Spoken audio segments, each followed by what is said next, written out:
Hello viewers, in today's lecture we will discuss about some other data types which were used in the R programming.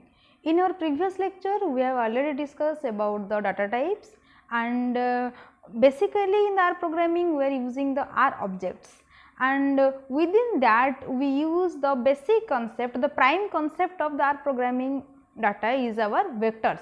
And to represent that, or you can say when we are inserting the value into the variable, then we use some concept or some types or some type of data which we insert into a variable, or you can say the objects basically, and then we have to we can detect which type of value actually were assigned to a variable, and then at that point for this we use a concept called as class. And there are basically 6 type of classes, like we can insert the numeric values and some integer values, some logical values, some characters, everything, okay. And how we will get to know that which type of value actually we are assigning into a variable. So that is by using a function that is called as class, okay. And then to represent the content of the value we have to use a function called as print. So in today's lecture we will see another data types which we have used in the R programming, okay. So let us go to the lectures about this. So in the previous lecture we have discussed up to matrices. So in today's lecture we will discuss from the arrays. So in the matrices we have seen that we can only create 2-dimensional rectangular data sets, and within that we can enter a number of rows and number of columns, these are the attributes, and then by using the array we can create multi-dimensional arrays, and here we have to use a function, it is called as array, and this is our vector C, and these are the values called as green and yellow were given, and there is an attribute called as DIM which creates the required number of dimensions, and this represents C332 means there are 2 matrices which is of 3 cross 3 dimensions. So here I have written that the array function takes the DIM attribute which stands for dimensions, which creates the required number of dimension, and in the below example we create an array with 2 elements which are 3 cross 3 matrices each. So you have to give the values by using the function C, and then you have to give the dimensions by using the dimension attribute. Then when we will print the array, that means whatever the elements content within that, and the array name here is our A. So let us see what will be the output, and if we will execute that code, then we will have 2 matrices which is of 3 cross 3 dimensions. Here you can see 3 rows and 3 columns, and the number of matrices we have created is our 2. That means here is first matrix and here is second matrix.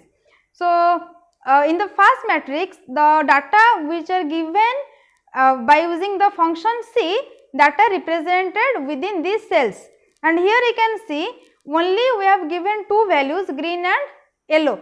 So these value will be repeatedly coming within that row values like this, that means green, yellow, then green, like this, and when it will comes to third column and third row of the first matrix, it will be ended with green, then it will start from yellow for the second matrix.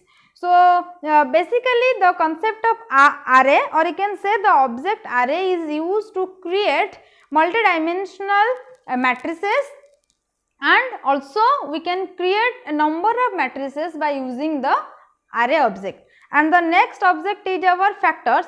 So factors as the R objects which are created using a vector, and it stores the vector along with the distinct values of the elements. That means in the previous examples also we have seen that the vector, or to enter the values or the into the vector we use the function C, and here in the factors the vector includes the distinct values, it is not includes with the duplicate values if we have in the vector, and in the vector as labels also. So, the labels are always character irrespective of whether it is numeric or character or boolean etc. That means, whenever we will enter numeric, boolean or anything, the labels are always character, and then they are useful in statistical modeling specifically. And factors are basically created using the function which is named as factor function, and the n level functions gives the count of levels. That means, how many distinct values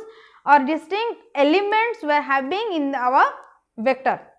And these are the syntax of creating a frame like this. Here we are creating a vector apple color, and here are the colors we have given, that green and then yellow, red and green. So, these are the values which we have given within that vector, and then create a factor object. So, factor object, let's the name is our factor apple. So, within that, to enter the value into this object, we have to use a function called as factor, and within that we have to pass the vector as the element, or you can say as the argument also. So, apple colors is a vector in which we enter some values, and then we have to print the factor, and we know when we are printing the vector, then will have the output of the elements which are entered within that vector. And here we are print factor apple, that means factor apple is our factor object, it is not the vector actually. So, in the factor apple we have entered all the elements which are inside this vector as the elements.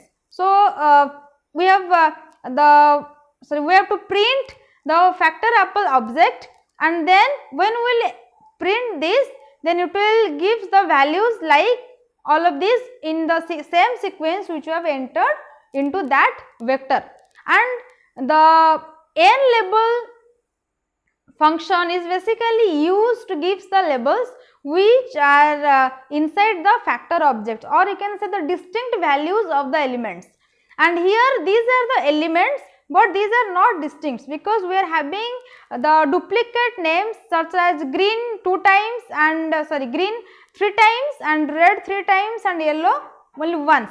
So, the distinct values is our green, yellow and only red. So, by using n level function we can get the distinct values of the elements, okay, or you can say this n level function eliminates the duplicate values of the elements, and it only displays the distinct elements, and also the number of distinct element is our 3. So, label is our 3 and by using n labels we will get this output, and by using this print factor apple object, or you can say this is the factor object, and within that we are having this number of elements.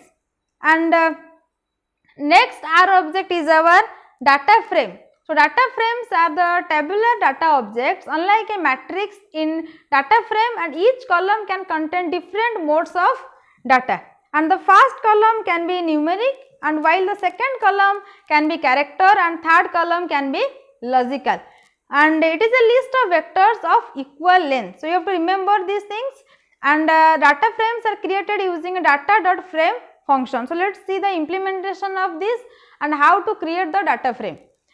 So, here you can see there are different vectors we are using, and here the data frame let is our BMI, and then within the data.frame function we are having multiple type of values, like in the gender we are entering male and male elements, 3 elements, and then within height we are having these 3 elements, and here we are using the function C to enter the elements into this, and then weight is our, we are given the value as 81, 93 and 78. Then age we have entered the elements as 42, 38 and 26, and here we have to print the data frame. Then when we will execute this print statement, then in the output window we are having this, that means gender height, weight and age, and these are the columns, and in the rows we are having first in the gender column we are having these values, and in the height we are having these 3 values like this. And that is why the data frames are basically are objects in which multiple types of values, or you can say in different columns we can use different type of vectors, but the vectors has to be equal length. Okay. So, that is the condition of entering the elements into the data frame, and when we are creating the data frame we have to use the function, it is called as data dot frame function. Okay. So, next we will discuss about the R variables, and the R variables are the name storage that our R programs can manipulate, or you can say the variable means the value which the user can manipulate or user can change that, and the variable is basically a storage place, or you can say it is named as a storage, and in which we can enter or we can store some value. And a variable in R can store an atomic vector or group of atomic vectors or a combination of many R objects. About the atomic vector we have already discussed, and the R objects also we have discussed in our previous slides. And then a valid variable name consists of letters, numbers and the dot or underline characters. Or you can say when we are writing a variable name, if it is a valid variable name or when we are writing a valid variable name, then we have to remember that it must contain letters, numbers and the dot and or underline characters. We will discuss about how we will naming the variables in our programming in the next slide. So, the variable name start with a letter or the dot not followed by a number. So, these are some syntax of writing the variable name in the R programming. So, first is our see different types of syntax and whether it is a valid or it is invalid, and if it is invalid then what is the reason of that. So, first syntax is our variable underscore name to dot, that means here we are using 2 words for naming the variable and also we are using the dot operator and the numbers. And if we will write first the characters and then numbers then dot, then it is a valid syntax or of giving the variable name. Okay. And the reason of validation is our here it contains the letters, numbers, dot and underscore, all of these. And then if we will write variable name percentile symbol, then it is called as the invalid variable name, because it has the character percentile, only dot and underscore can be allowed when we are naming a variable name. But here as we have given percentile sign, then it is invalid syntax of writing a variable name. Then another syntax of writing variable name let, or you can say if someone writes the variable name like this, then it is called as invalid, or it will show an error that were entered a invalid variable name. And if we will enter first number then the name, then it will be considered as invalid variable name. And what is the reason? Because the variable name cannot be started with a number. That means you can start the variable name from dot operator, but you cannot start the variable name from a number.